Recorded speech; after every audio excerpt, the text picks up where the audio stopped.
Бізге керегі 3 жұмыртқаны жарамыз, ішіне 1 стакан шекер құямыз, венчикпен жақсылап араластырып алып, сосын майымызды, әселімізді саламыз, 2 қасық әсел салдым мен.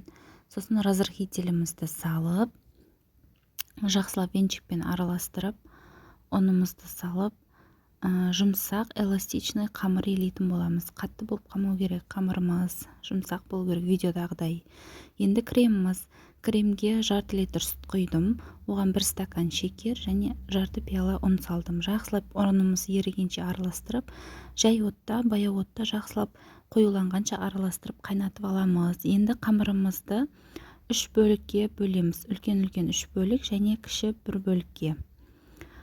Оларды зуалақ қылып дайындап қоямыз және қызып тұрған тапамызды майлап аламыз. Тапамызға осы қамырларды жай қолдың көмегімен жаямыз.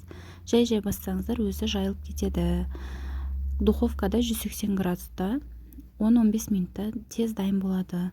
Дайын болған корждарымызды алып, дайын болған кремімізді жағып бір-бірлеп жағатын боламыз. Және кішкене бөлік қамырымызды пісіріп алып, оны оқтаудың көмегімен майдалайтын боламыз. Бұл блендер жоқтарға жақсы лайфхак.